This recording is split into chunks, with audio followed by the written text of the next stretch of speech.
ओम नमः शिवाय। दर्शकों, आइए सुनते हैं सोमवार की व्रत कथा।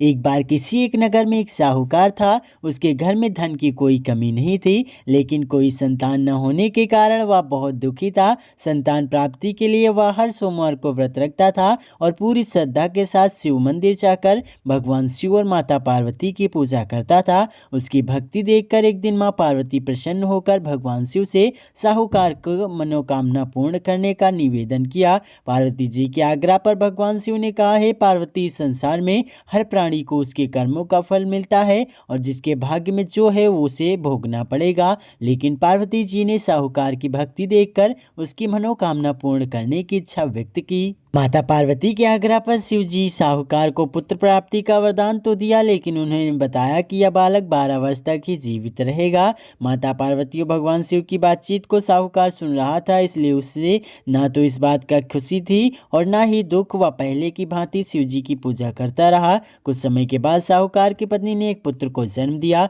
जब वह बालक 11 वर्ष का हुआ तो उसे पढ़ने के लिए काशी भेज दिया गया। साहूकार ने पुत्र के मामा को बुलाकर उसे बहुत सारा धन देते हुए कहा कि तुम इस बालक को काशी विद्या प्राप्ति के लिए ले जाओ। तुम लोग रास्ते में यज्ञ कराते जाना और ब्राह्मणों को भोजन दक्षिणा देते हुए जाना। दोनों मामा भांजे इसी तरह यज्ञ कराते और ब्राह्मणों को दान दक्षिणा देते काशी नगरी निकल पड़े। इस दौरान रात में एक नगर पड़ा जहाँ नगर के राजा की कन्या का विवाह था, लेकिन जिस राजकुमार से उसका विवाह होने वाला था वह एक आंख से काना था। राजकुमार के पिता ने अपने पुत्र के काना होने की बात को छुपाने के लिए सोचा, क्यों न उसने साहूकार के पुत्र को दूल्हा बनाकर राजकुमारी से विवाह करा दूं। विवाह के बाद इसको धन देकर विदा कर दूंगा और राजकुमारी को अपने नगर ले जाऊंगा।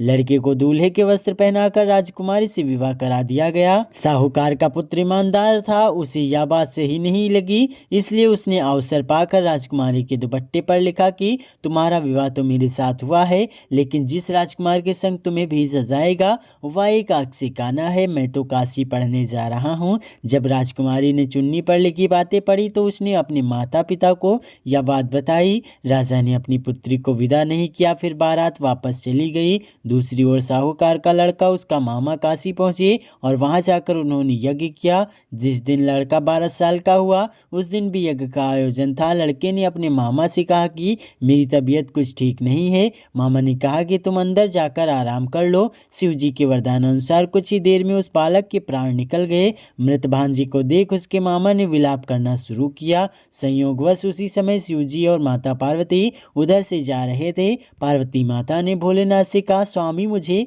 इसके रोने के स्वर सहन नहीं हो रहा, आप इस व्यक्ति के कष्ट को अवश्य दूर करिए। जब शिव मृत बालक के समीप गए तो वह बोले कि यह उसी साहूकार का पुत्र है जिसे मैंने 12 वर्ष की आयु का वरदान दिया था। अब इसकी आयु पूरी हो चुकी है। लेकिन मातृभाव से विभोर माता पार्वती ने कहा कि हे महादेव, आप इस बालक को और आयु देने की कृपा करें, अन्यथा इसके वियोग में इसके माता पिता भी तड़प तड़प कर मर जाएंगे। माता पार्वती के पुनः आग्रह पर भगवान शिव ने उस लड़के को जीवित होने का वरदान दिया।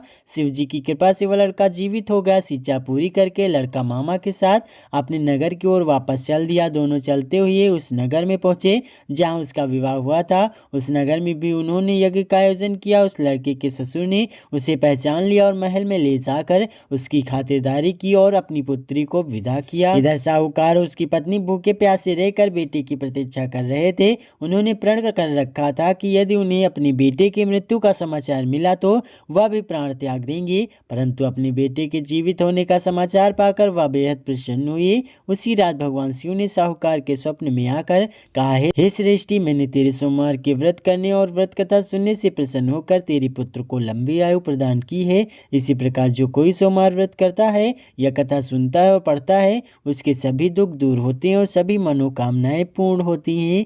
प्रेम से बोलिए शिव शंकर की जय।